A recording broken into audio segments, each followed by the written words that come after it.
We have great music here, that's for sure. I'm going to give another hand, Paul.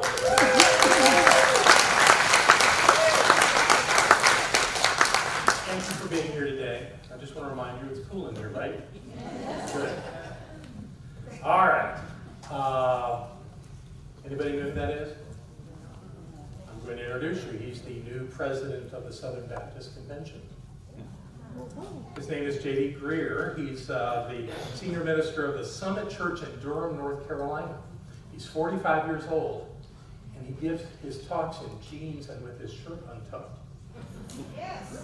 That is not the Baptist minister I grew up around. And what they say about him is that he's teaching the same theology that has always been taught from the Southern Baptist perspective. And I make no judgment on that, because I'm evolving. There was a time when I couldn't do that, and that's been since we've been in this building. So I'm working on myself, and I wish him all the best. Obviously, they're doing some different things over at the Baptist Church, and I'm happy about it. This brought to mind a question, and the question is, why? He's got 5,000 people on Sunday. Why do some people? Why are some people drawn to that traditional form of religion, and other people are drawn to more metaphysical types of teaching, like us? And I think the answer will explain why there's 5,000 people over there, not as many over here. Although clearly some of the people that come here are taking their summer trips early. And nonetheless, the reason that I at least explain this comes through, let's go beyond my title, through this. Neurolinguistic research says that 76% of the population are what's called sensates, meaning they receive information from their senses, meaning they have to see it, touch it, taste it, feel it, or smell it for it to be real. Sensates are drawn to traditional religious ideology because it comes with mythology that uses their senses. The idea of births and crucifixions and blood and all the things that are used in those teachings fit perfectly in the mindset of a sensate. Only 24% of the population are intuitives, and most of those are called cultural creatives. People that refuse to be a part of anything organized. So the intuitives, after you take out the cultural creatives, what's left is us. And that's okay. We're finding our way. We're having our powerful influence on the planet. And I have no regrets at all. I think what we're doing is exceptional. But it's still not the most popular mainstream stuff in the world. So I applaud you for having the good sense to come be here. And not to say that there aren't any sensates in the room. There may well be some sensates. The intuitives are the ones that are using their sixth sense to know something else is going on. Intuitives work with abstract concepts, which is kind of where we are. You know, the teachings of the science of mind have some very pragmatic aspects to them, but there's also some abstract concepts included in what we work with that sensates would go, huh? Most of the time. Now, there's probably some sensates in the room, I mean, no disrespect to you. Thank God for you. You helped ground us, or we'd be wandering somewhere. So it's all perfect. It all fits perfectly. But that's the explanation that I want to give you for why traditional religion is still the mainstream in our culture and the world. Maybe someday that will change, but right now that's the way it is. I want to talk to you about law today. I'm going to talk about law, and then I'm going to talk about love. The book that was written, or actually put together by Dr. Marilyn Leo, is Love and Law. And there was some claim some time ago that Ernest said near the end of his life that he was going to, that he wished he had spent more time focused on love and less time focused on law. Marilyn says he never said that. So I'm going to go with that. And frankly, I think the bigger part of where we have to start in our teaching is with this idea of law. Now, most of us know about law through our human experience of it. We know that law, in fact, yeah, you're taking pictures of that. I'm going to put it back for a minute. We'll come back in a minute. Law, the human idea of law is to the lowest common denominator. If you do this, you will be punished this way. It's even the way it is in the Judeo-Christian Bible. You know, don't do these things or you will be cast in hell forevermore. So the idea is not to do in the human concept of law. Spiritual law is very different. Spiritual law says these are the standards by which life exists and outworks. That's what it is. So I want to look at this idea of law. This comes out of the Science of Mind textbook. These are the places where the word law is used. And I left specifically out spiritual law, but I wanted you to see these other ways that Holmes used to express this idea of spiritual law. Law of cause and effect, law of compensation, law of attraction, karmic law, law of mind, law of mental equivalence, law of correspondence, and law of belief. You've heard most of these. Here's the fact about that. They're all the same thing. They really are. Remember that story about a group of blind people touching an elephant from different places and having entirely different descriptions of what they were touching? That's sort of the way law works, is that you can have all kinds of perceptions about how it's working, and it can come into all different kinds of explanations. But it's the same law. A book was written about 20 years ago by Dan Milton called Laws of Spirit. These were his laws. I'm not going to read it. You can look at it. There's only one law.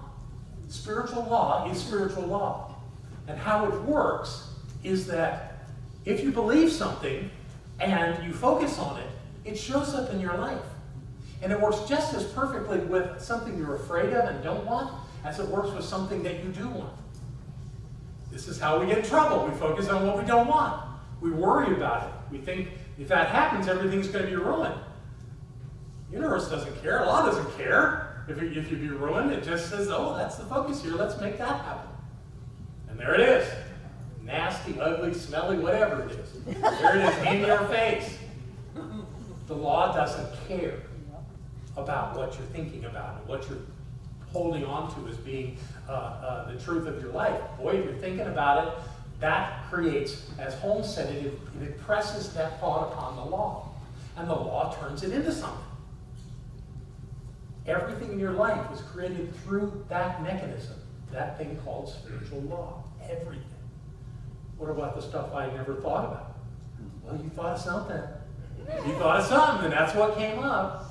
So don't try to let yourself off the hook that you didn't create it, because if you do, then things can happen to you that you have no control of. Anybody want that? No. You want to know absolutely to the depths of your being that everything that has occurred in your life, you created through your thinking, through your believing, through however you're envisioning the world. At some level, you did that. And if you did, you can do something else. That's the good news. You're not stuck with it. This law is absolute in every way. And if they would teach that in school, the world would change forever. We teach it here. And those of you that come here, you intuitives and handful of sensates that come and learn this, can have the life that you really want. And that idea of quiet desperation has to happen somewhere else.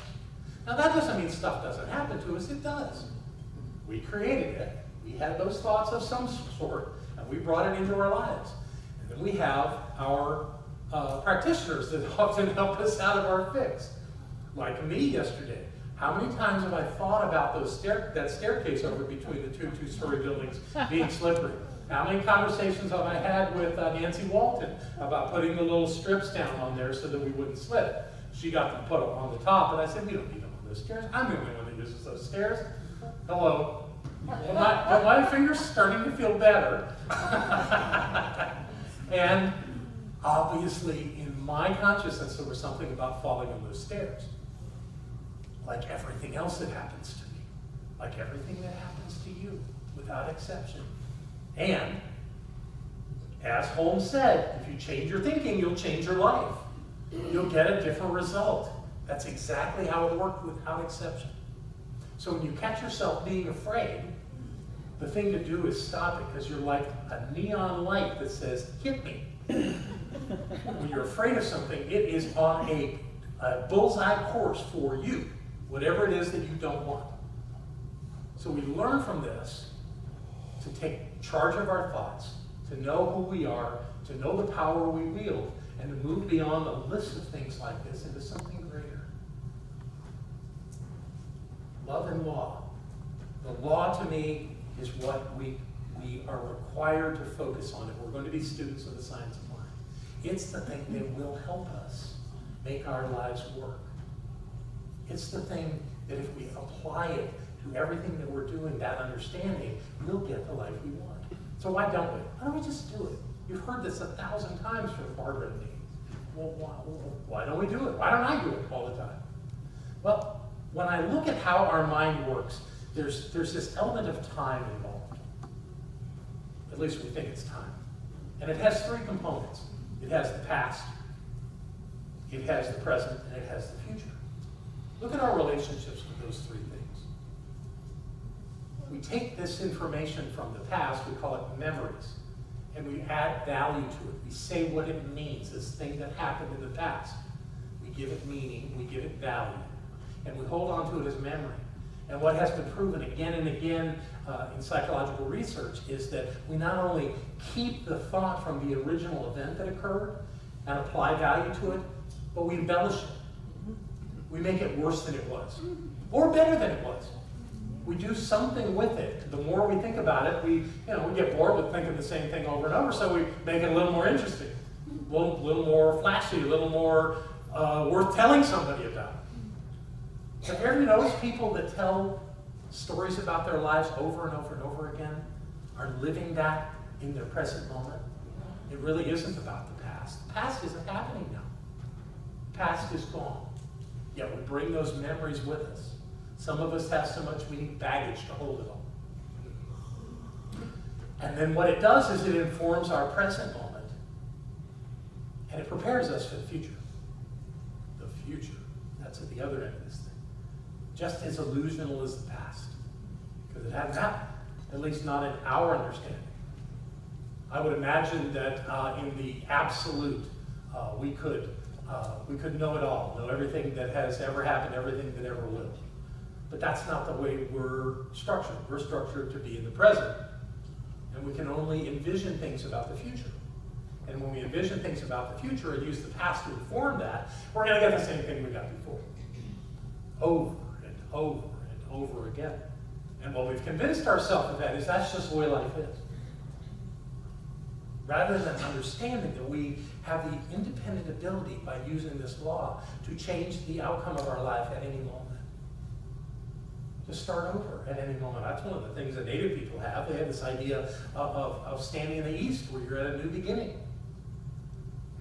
God knows, the sun comes up every day. Why don't we try that of starting again without dragging the past into the present every morning when we get up and let that day be amazing and wonderful and different than the one where you fell down the stairs. It's really a lovely idea to move beyond that. Holmes has some words about this. It's probably time for me to share them, and I'm going to read them out of here because it makes it look more real. And I'll give them to you and look at it at the same time. The law through which man operates is infinite, but we appear to be finite. That is, we have not yet evolved to a complete understanding of ourselves. We're unfolding from a limitless potential, but we bring into our experience only that which can be conceived. There is no limit to the law, but there appears to be a limit to our understanding of it. As our understanding unfolds, our possibilities of attainment increase. And the only place you can do that is right now, in the present. That's the only place you can do it. Now, Barbara teaches you can change your past. What you're really changing is your memory of the past. That can be very healing, very helpful to reconstruct your past that way. I have a little bit of a different take. Mine is that in this present moment, I have unlimited potential and choices for my future. I could choose anything to do from here. But once I choose it, that's the only thing that could have happened. It solidifies it. And it happened. Okay, it happened. So I've made some poor choices in my life. Okay, so have you. That's the nature of life. But what happens is we put that judgment of it being a poor choice or a bad choice. That isn't to make us wrong. is so we pay attention to not doing that again. Because the same way it didn't work before, it's not going to work now. So you put it on your list of don't ever do that again. And live from that place. And if you can, then this idea of past, present, and future all becomes the present. Because that's the only place the law works. The law does not work in the past, and the law does not work in the future. The law works in the present moment, and that's what you've got. That's what we've all got. That's the place where we have it. But again, whatever you're thinking is being created instantly into your life. Now that doesn't mean it's not going to show up 3 days or 3 months or 3 years from now. But it's going to show up if you keep thinking it. So what are you thinking? How are you using this thing called mind? And how are you relating to this thing called law? When you got a handle on that, when we all have a handle on that, then we'll have the life that we really desire. And frustration, confusion, upset, sense of failure will all go away, won't matter. Because we'll see how we're orchestrating our lives so brilliantly and beautifully with great precision. So that takes us to this thing called love. Once we got this thing about using the law down, how do we use this thing called love? Now, I've taught this before and probably will until I stop teaching. But I believe that love is not something that we give to one another. I certainly don't believe it's an energy. I don't think it's a vibration. I think it's the presence of God. I think that's what love is. It's the presence of the divine. It is omnipresent. It's everywhere. It's ubiquitous. You can't get away from it. But what you can do is ignore it. And when you ignore the presence of the divine as love, yeah, you're pretty miserable. Because we kind of require it. It's like oxygen.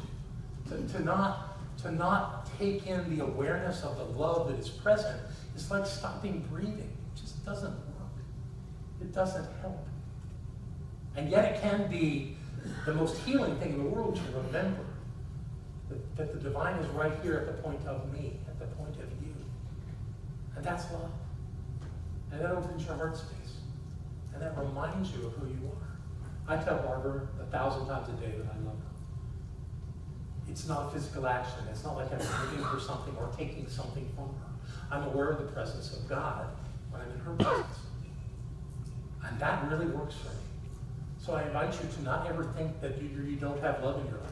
If you don't have love in your life, open your spiritual eyes and look, because it's everywhere. It's always there. We're really good in this community at remembering who we are. We're really good at being in that love space when we're here. Reverend Sally told me when she walked in this room this morning, she could feel it. It's true. We create this wonderful essence of knowing who we are. And it creates delightful energies. But if this room were empty, it would still be filled with love. So what do you want to do with that? You want to feel it? You want to be it? You want to know it? Then simply be aware of its presence. It's already there. It's inside you. When we do our treatment for freedom and we talk about being the essence of love, that's the truth of who we are. That's the highest reality. So we have this amazing mechanism called the law. And the law is how we create our lives. When we do that with an awareness of love, everything works. Everything works. No matter what's happening in the world, our lives are working when we can use the law and remember that we are in a sea of love. And God is good. Isn't God good? Yes. Yeah. I love you all so much. Thank you. Can we go get the kids? And we'll wait for him to come back. There he's going. Our welcomers are up here. Who is in the room for the very first time? Who can welcome? Well, you're Reverend Karen's daughter. What? Reverend Kathleen from Delaware. From Delaware. You're her daughter from Reverend Kathleen in Delaware. Welcome to the Who else? Who else? Anybody else in the room for the first time? What a great idea you had being in this center. I'm so glad. Do you live in Delaware? Where do you live? Yay! Whoa! Wonderful, wonderful. I'm glad that you're here. These people have a gift for you. If you want to know more about what's happening to the center, at this center, then you can fill out the mailing list card and we'll let you know. If you just want emails, we send a great email newsletter out every week and it'll give you all of the good stuff on what we're doing and what's happening. And there's also a gift. And John's going to sit down and talk to you. Excellent, excellent. I'm delighted that you're here. I know that your mother is the minister of the Delaware Center, but I think we have the best center in the world because it is ours, and everyone else can have their best center. So what a wonderful thing for you to come, and I'm delighted that everybody showed up today. It's a great day to be alive. It's a great day to be part of community and to open up to who we are. And now I'm going to ask our prosperity acceptors to come forward. Take out what you're going to give. Hold it in your hand. And I like to put my hands over the gift and pull it close to my heart. Because I know that God is the source of all supply, that money is the action and the flow of spirit in and through our lives. I know that as we give, we set spiritual law in motion. And the only thing that can happen is that we receive. And so this day we open up to receive all of the bounty of life, all of the good of life. And we give this gift today knowing that each of us comes together to help make this Center for Spiritual Living Asheville all that it was ever meant to be. It is a place of peace, a beacon of light, a tower of strength, and a fountain of wisdom that touches the lives of all who call it home. And we'll repeat our investment affirmation together aloud. I freely and joyously give from the abundance and fullness of my overflowing wealth, knowing that gift goes with love as it touches and blesses